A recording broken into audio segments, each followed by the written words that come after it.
There is a famous quote by Dr. Martin Luther King Jr., and it says that the ultimate measure of a man is not where he stands in times of comfort and convenience, but where he stands in times of trouble and controversy.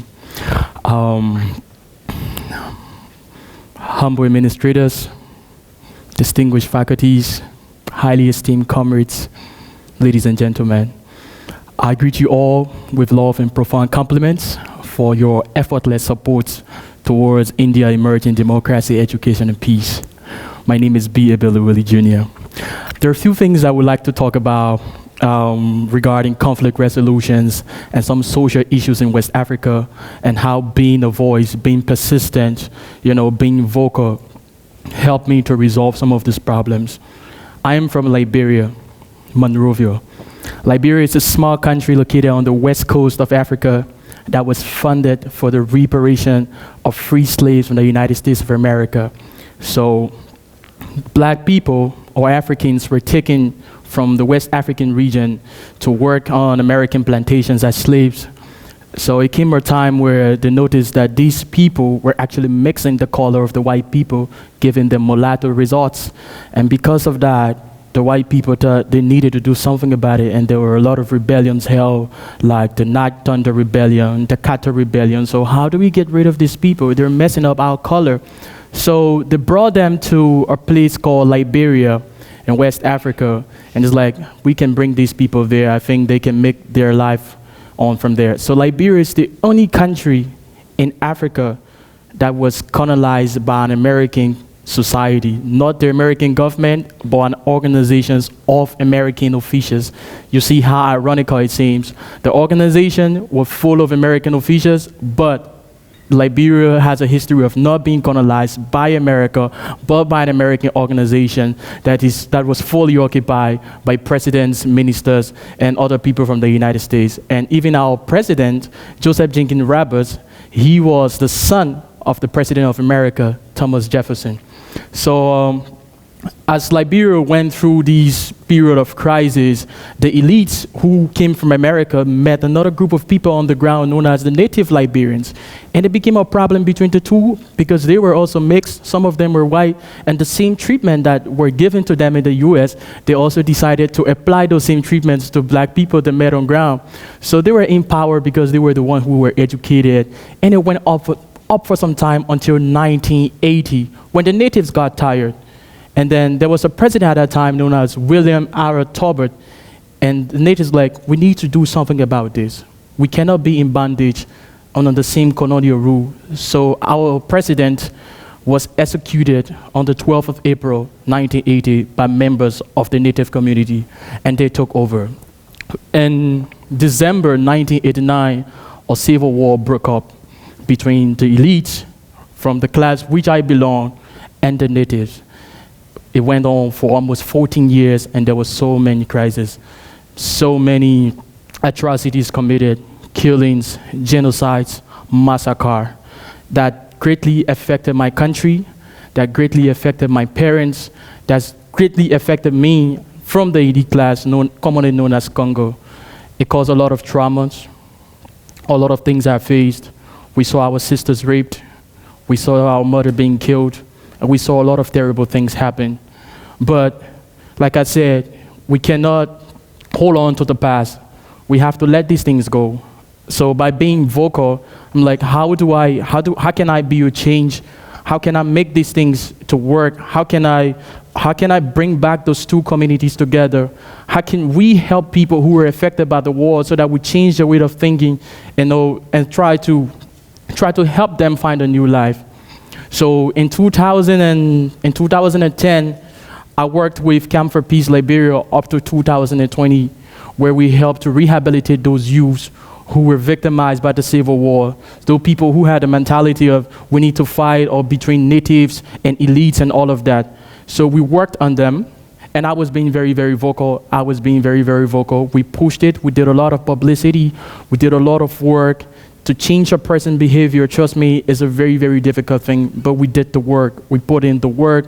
We're being vocal from one news station to another, giving them food, taking them to the rehab, doing talks here and there, having school, trauma and counseling.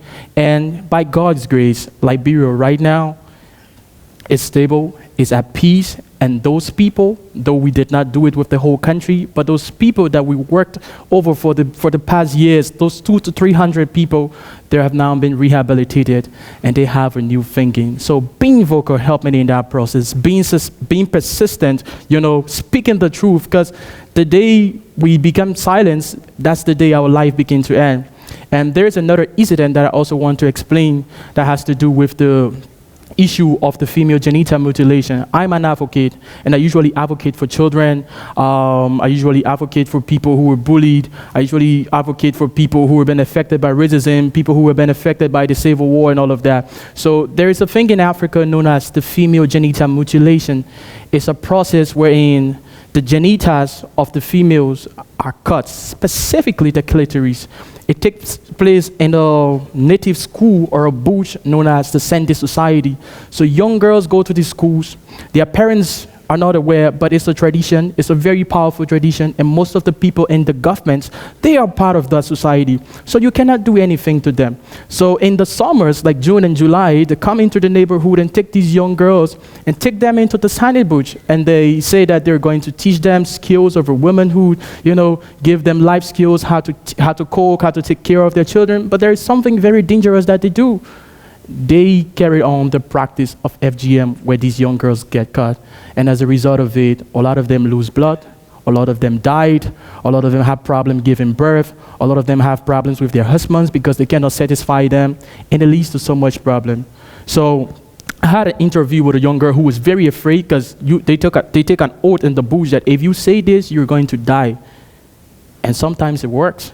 But this thing needs to stop. So we got on it again. I was very, very angry. I know it was a sensitive issue to talk in my country.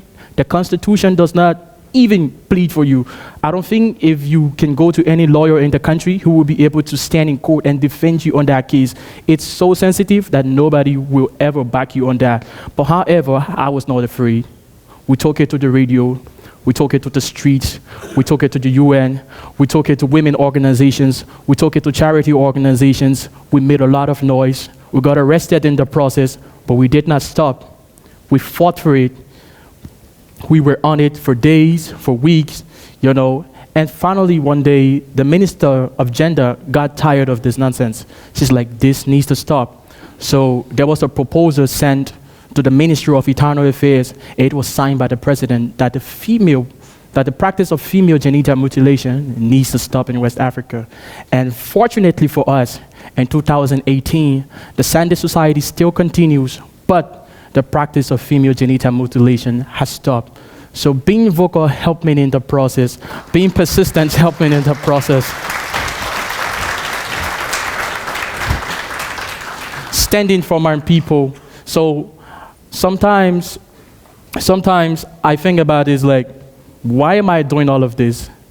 But I believe that there is a need to do this. Like if I put in the work, one person can make the change.